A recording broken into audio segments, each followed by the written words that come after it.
ونضع الموازين القسط ليوم القيامة فلا تظلم نفس شيئا। আমি কিয়ামতের দিন ন্যায়পরায়ণতার মানদণ্ড স্থাপন করব, যেটাকে আমরা মিজানের পাল্লা বলি। আল্লাহ বলেন ন্যায় বিচারের মানদণ্ড কিয়ামতের ময়দানে আমি আল্লাহ স্থাপন করব। সেদিন কারো প্রতি বিন্দু পরিমাণ, এক চুল পরিমাণ অবিচার করা হবে না, কোনো অবিচার করা হবে না। সেদিন সুশাসন হবে, সুবিচার হবে, ন্যায় পরায়ণতার সাথে বিচার হবে। আওয়াজ করে পড়েন আল্লাহু আকবার। তাহলে প্রিয় ভাইরা, যে তিনটি বিষয়ে আল্লাহ তাআলা আমাদেরকে আদেশ দিয়েছেন, তার প্রথমটা হচ্ছে আদালত, ইনসাফ, সুবিচার, ন্যায় বিচার। এটা আমরা চাই কি চাই না? বিশ্বনবী ন্যায় বিচার, ন্যায় পরায়ণতা, সুশাসন প্রতিষ্ঠিত করেন কি করেন নাই? আপনারা বিশ্বনবীর সিরাত যারা পড়েছেন, আপনি দেখবেন বিশ্বনবীর সিরাতের পরতে পরতে, বাঁকে বাঁকে, সিরাতের বাঁকে বাঁকে এই আদালতের নমুনা মেলে। সুবহানাল্লাহ বলেন। ছোট্ট একটা নমুনা রাসূল সাল্লাল্লাহু আলাইহি ওয়াসাল্লামের আসিরা আল আতরা থেকে ছোট্ট একটা নমুনা আপনাদের খেদমতে এখানে উপস্থাপন করি। বিশ্বনবী সাল্লাল্লাহু আলাইহি ওয়াসাল্লাম মক্কা বিজয় করলেন ৮ম হিজরিতে। মক্কা বিজয় শেষে তিনি কয়েক সপ্তাহ মক্কাতে অবস্থান করলেন। ইন দ্য মিন টাইম মক্কার একটা ভেরি প্রেস্টিজিয়াস অ্যান্ড ডিগনিফাইড ফ্যামিলির নারী চুরিতে ধরা পড়ল। কিসে ধরা পড়ল? সবাই বলেন কিসে? আমাদের সমাজে আসেনি এটা? আছে? ছোট না বড়? হ্যাঁ, হিসাব করে শেষ করা যায় না। ৩.৫ লাখ কোটি টাকা নাই উন্নয়ন প্রকল্পের নামে। উন্নয়ন প্রকল্পের নামে ৩.৫ লাখ কোটি টাকা নাই। ৩.৫ লাখ কোটি টাকা লিখতে পারবেন আপনি? এক টানে লিখতে পারবেন? বুঝতেছেন কত বড় সংখ্যা? হ্যাঁ, বনু মাখজুমিয়া গোত্রের এক নারী মক্কায় চুরিতে ধরা পড়ল। বলেন তো চুরি করলে বিধান কি? কি কাটতে হবে? চুরির বিধান হলো হাত কেটে দাও। তাও সেটা গোপনে নয়, প্রকাশ্যে জনসম্মুখে হাত কেটে দাও। বনু মাখজুমিয়া গোত্রের নারী যখন চুরিতে ধরা পড়ল, সাহাবারা চিন্তায় পড়ে গেলেন। সবেমাত্র মক্কার লোকেরা কালিমা পড়ে মুসলমান হয়েছে, ইসলামের আইন কানুন তেমন জানে না, ইসলামী শরিয়ার সাথে বেশি পরিচিত নয়। এখনো যদি বিশ্বনবী চুরির যেই বিধান এটা যদি কায়েম করে হাত যদি কেটে দেয়, না জানি মক্কার লোকেরা আবার বিগড়ে যায়, না জানি মক্কার লোকেরা আবার মুরতাদ হয়ে যায়, না জানি মক্কার লোকেরা ইসলাম থেকে দূরে সরে যায়। চলো চলো, সাহাবীরা মিলে পরামর্শ করলেন, চলো বিশ্বনবীর কাছে যে বলি, ও নবী, শুধু কেবলমাত্র একমাত্র এই নারীর জন্য চুরির হাত কাটার বিধানটা আপনি একটু থামিয়ে দেন। চুরির হাত কাটার যে বিধান এইখানে একটু রহিত করে দেন, বাকিগুলা কইরেন মদিনাতে যে চলবে, কিন্তু মক্কায় এবারের জন্য মাফ করে দেন। কিন্তু কে বলবে? এই যে পরামর্শ, সাজেশন, এটা কে দিবে বিশ্বনবীর কাছে? সাহাবারা চিন্তায় পড়ে গেলেন। আল্লাহর নবীর সামনে দাঁড়িয়ে আল্লাহর দেয়া হুদুদ, আল্লাহর দেয়া বিধান থামিয়ে দেওয়া, মাফ করে দেওয়া, এই কথা বিশ্বনবীর সামনে বলার সাহস তো কেউ রাখে না। কেউ কেউ বলল, বিশ্বনবীর পালক পুত্র যায়েদ বিন হারেসার সন্তান উসামারে বিশ্বনবী নাতির মতো আদর করে, বড্ড বেশি ভালোবাসে উসামারে। এজন্য সাহাবারা উসামাকে বলতো হিব্বু রাসূলিল্লাহ, বিশ্বনবীর ভালোবাসা। কি বলতো? সাহাবীরা বললেন বিশ্বনবীর ভালোবাসা হিব্বু রাসূলিল্লাহ, উসামারে পাঠাও। উসামারে বিশ্বনবী নাতির মতো স্নেহ করে, মায়া করে, ভালোবাসে। আমরা পারবো না, উসামা পারবে। সবাই মিলে ফুলিয়ে ফুসিয়ে ওসামাকে, ছোট্ট ওসামাকে রাজি করালো। ওসামা এমন এমন কথা যে তুমি বিশ্বনবীর কাছে বলতে হবে, পারবা নাকি? ওসামা বলে পারবো। সাইয়েদনা ওসামা রাদিয়াল্লাহু তাআলা আনহু তরুণ সাহাবী বিশ্বনবীর কাছে গেলেন, যে বললেন, নবী, বনু মাখজুমিয়া গোত্রের এক নারী চুরিতে ধরা পড়েছে, এবারের জন্য কি এই মহিলাটারে মাফ করে দিলে হয় না? এবারের জন্য একটু ক্ষমা করা যায় না নবী? বিশ্বনবী বলেন, আতাশফাউ ফি হাদ্দিম মিন হুদুদিল্লাহ, তোমার এত বড় সাহস উসামা, তুমি আল্লাহর হাত, আল্লাহর দেয়া বিধান, এটার ব্যাপারে সুপারিশ করতে এসেছো? তোমরা কি জানো তোমাদের আগে যত কওম, যত গোত্র, যত জনপদ ধ্বংস হয়েছে তার কারণ ছিল তাদের মধ্যে গরিবরা অন্যায় করলে তারা বিচার করত, আর ধনীরা অন্যায় করলে তারা মাফ করে দিত। খবরদার, ওয়া আইমুল্লাহ, লাউ আন্না ফাতিমাতা বিনতি মুহাম্মাদিন সারাকাত লাকাতা মুহাম্মাদুন ইয়াদাহা। বিশ্বনবী বললেন, ওরে ওসামা, বানু মাখজুমিয়ার ওই প্রেস্টিজিয়াস এন্ড ডিগনিফাইড ফ্যামিলির মেয়ে তো দূর কি বাত, অনেক দূরের কথা। জেনে রেখো ওসামা, আমার কলিজার টুকরা নয়নের পুটুলি ফাতেমাও যদি মক্কার জমিনে আজকে এই চুরির দায়ে ধরা পড়তো, আমি বিশ্বনবী মুহাম্মাদুর রাসূলুল্লাহ ধরে ফাতেমার ডান হাতটা কেটে দিতে এক বিলম্ব দেরি করতাম না। ইন্নাল্লাহা ইয়া'মুরু বিল আদল, আমাদেরকে জাস্টিস শিখায়। পশ্চিমারা আমাদেরকে ইনসাফ শিখায়, আমাদেরকে সুশাসন শিখায়। আর ইনসাফ, সুশাসন, ন্যায় বিচার, সুবিচার, জাস্টিস কারে বলে বিশ্বনবীর বায়োগ্রাফি থেকে জেনে নাও। এই ছিল বিষ্ণু ঈসা ইসলামের আদালতের নমুনা। আপনি যদি সাইয়েদনা ওমরে ফারুকের জীবনের দিকে তাকান, এমন কঠোর, এমন বীর সেনানী ছিলেন। সাইয়েদনা ওমরে ফারুক যদি রাস্তার এই মাথা দিয়ে হাঁটা শুরু করতেন, শয়তান ওমরে ফারুককে দেখলে ওই রাস্তা রেখে দিয়ে অন্য রাস্তা দিয়ে হাঁটতো। সুবহানাল্লাহ। ওমরে ফারুক রাদিয়াল্লাহু তাআলা আনহু কি পার্সোনালিটি ছিল, কি পার্সোনালিটি। আমাদের এলাকায় ছোট বাচ্চারা রাতে ভাত খেতে চায় না, আমার মেয়েটাও খেতে চায় না। এই এটা দিব, ওইটা দিব, আজকে মাহফিলে আসার সময় বলে দিছে লিস্ট করে এটা এটা আনতে হবে। তো ছোট্ট বাচ্চাদের অনেক বায়না থাকে, ওরা রাতে খেতে চায় না। তো মায়েরা বিভিন্ন ভয় দেখায়, এই বাঘ আসবে, বাঘ আসবে খাও, এই ভূত আসবে, ভূত আসবে খাও। আপনারা কি বলেন চট্টগ্রামে? কি আসবে?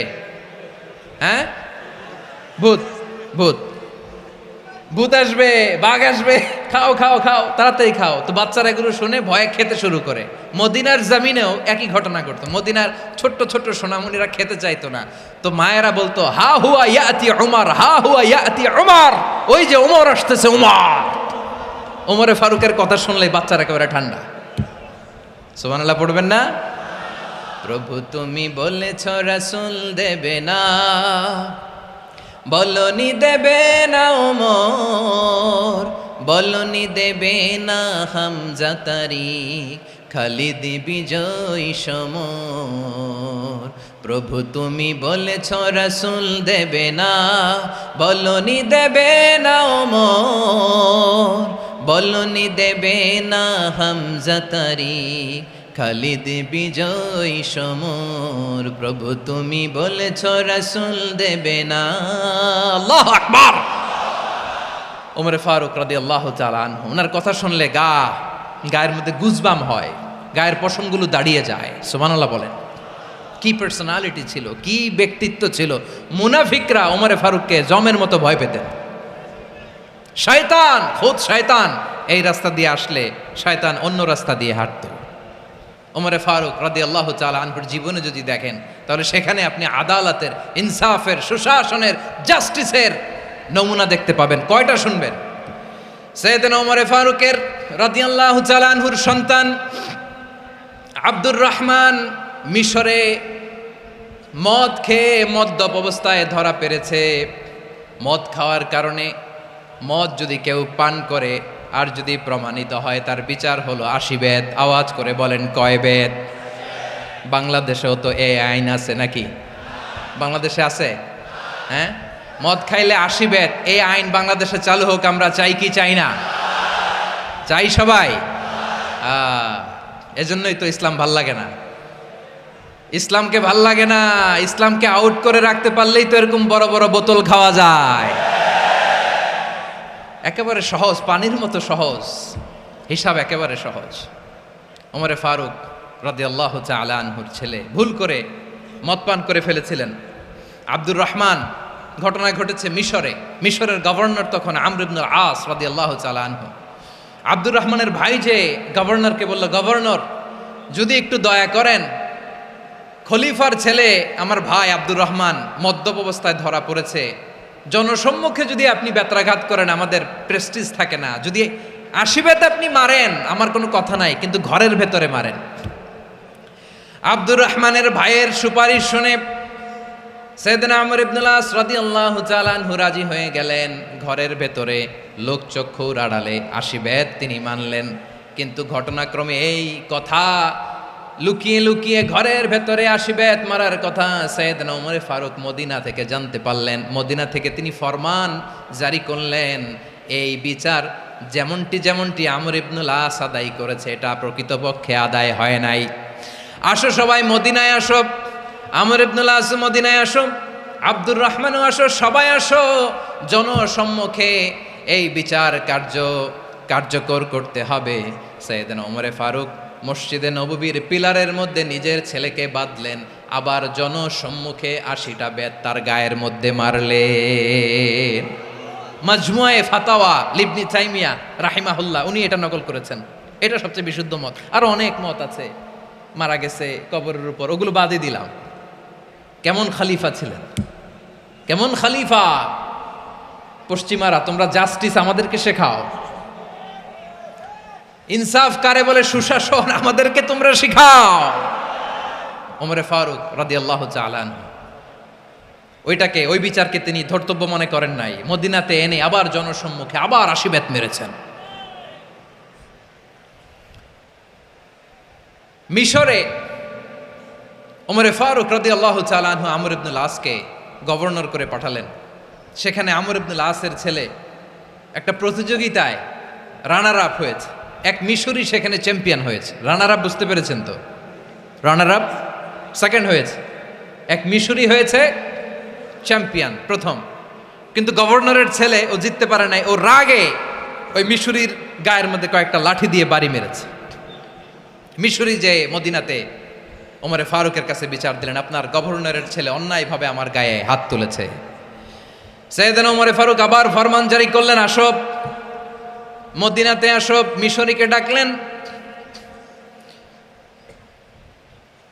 ওই মিশরের গভর্নর আমর ইবনুল আস রাদিয়াল্লাহু তাআলা আনহুকে ডাকলেন, তার ছেলেকেও ডাকলেন। সবাই বসে রইল।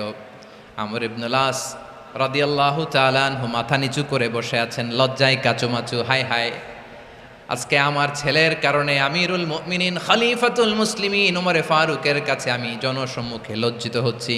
সাইয়েদনা ওমরে ফারুক বললেন, এই নাও লাঠি, গভর্নরের ছেলে তোমার মাথার মধ্যে যতগুলো বাড়ি মেরেছে, আজকে জনসম্মুখে তুমি অতগুলা বাড়ি মারো।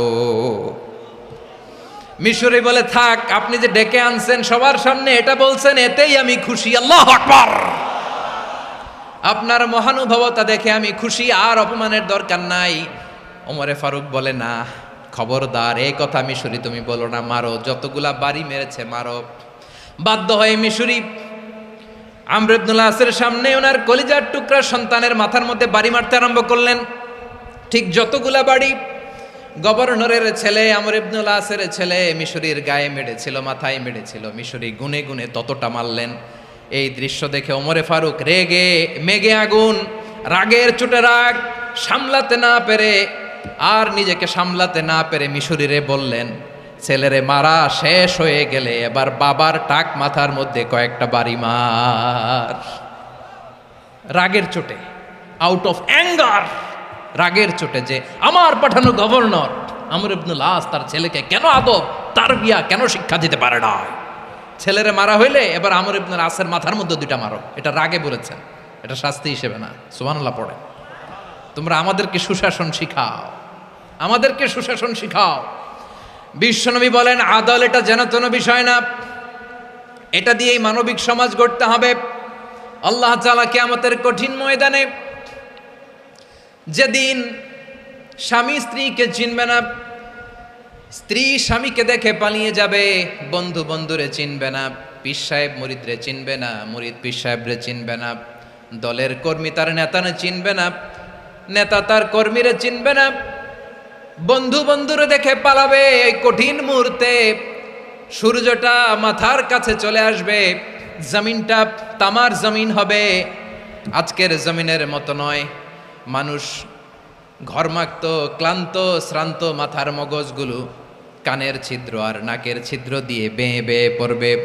বিশ্বনবী ফরমান, কিয়ামতের ওই কঠিন ময়দানে 7 শ্রেণীর ব্যক্তিকে রব্বুল আলামিন তার আরশের নিচে ছায়া দিবেন। তার মধ্যে প্রথম শ্রেণীর ব্যক্তি হলো ইমামুন আদিল। ইমামুন আদিল, ন্যায়পরায়ণ শাসক, যে ইনসাফের সাথে বিচার করে, যে জাস্টিস সমাজে সার্ভ করে, যে সুশাসন নিশ্চিত করে, ওই ইমামুন আদেল। আদেল শব্দটা বুঝছেন না? ইন্নাল্লাহা ইয়া'মুরু বিল আদ, পাইছেন? আদেল। 7 শ্রেণীর ব্যক্তিকে আল্লাহ তাআলা সুশীতল আরশের নিচে ছায়া দিবেন, যেদিন তার দেয়া ছায়া ছাড়া কোনো ছায়া থাকবে না। এর প্রথম হচ্ছে ইমামুন আদেল, ন্যায়পরায়ণ শাসক। চিল্লায় বলেন সুবহানাল্লাহ। আবার বিশ্বনবী বললেন, ইন্নাল মুকসিতিনা ইনদাল্লাহি আলা মানাবিরা মিন নূর আন ইয়ামিনির রহমান। কিয়ামতের দিন যারা ন্যায়পরায়ণ হিসেবে আল্লাহর সামনে দাঁড়াবে, কিয়ামতের দিন রব্বুল আলামিন তার আরশের ডান দিকে ওই ন্যায়পরায়ণ লোকদের জন্য আরশের ডান দিকে একটা নূরের মিম্বারে তাদেরকে বসার সুযোগ করে দিবে। আল্লাহর আরশের ডান দিকে ন্যায়পরায়ণ লোকদের জন্য আল্লাহ তাআলা নূরের মিম্বার বানাবে। 4টে কেন কথা মনে করেছেন? আল আদাল, জাস্টিস। ইন্নাল্লাহা ইয়া'মুরু বিল আদল। আল্লাহ তাআলা এই আদালতের নির্দেশনা দেয়, সুবিচার, সুশাসন। প্রিয় ভাইয়েরা, এটা আমরা বাংলাদেশে চাই কি চাই না? এই যে অরাজকতা, এই যে অন্যায়, এই যে জুলুম, এই যে ইনকনসিস্টেন্সি, সমাজের অসঙ্গতির প্রধান কারণ জাস্টিস নাই, সুবিচার নাই, সুশাসন নাই। শেষবারের মতো আওয়াজ করে বলেন তো, আমরা বাংলাদেশে আদল চাই কি চাই না? তাহলে প্রথম নির্দেশনা শেষ। আল্লাহ তাআলা তোমাদেরকে আদলের আদেশ দেন। এরপরে আল্লাহ বললেন, আমি তোমাদেরকে ইহসানের আদেশ দেই। ইন্নাল্লাহা ইয়া'মুরু বিল আদলি ওয়াল ইহসান। আমি তোমাদেরকে যেমনি আদলের নির্দেশনা দেই, তেমনি ভাবে তোমাদেরকে ইহসানের নির্দেশনা দেই। ইহসান, আওয়াজ করে সবাই বলেন তো ইহসান। সবাই বলেননি? সবাই বললে এতটুকু আওয়াজ হবে আমি বিশ্বাস করি না। আওয়াজ করে বলুন আল ইহসান। ইহসান মানে কারো প্রতি সফট হার্টেড হওয়া, মহানুভব হওয়া, অনুগ্রহ পরায়ণ হওয়া, অনুগ্রহশীল হওয়া, একে অপরের প্রতি দয়াদ্র হওয়া। একে অপরের প্রতি দয়াদ্র, অনুগ্রহশীল হওয়া ছাড়া মানবিক সমাজ কশিনকালেও গঠন করা সম্ভব না। প্রিয় ভাইয়েরা, সুন্দর আচরণ দিয়ে, ইহসান দিয়ে যা জয় করা যায়, নরম আচরণ দিয়ে যেটা অর্জন করা যায়, কঠোরতা দিয়ে সেটা পারা যায় না।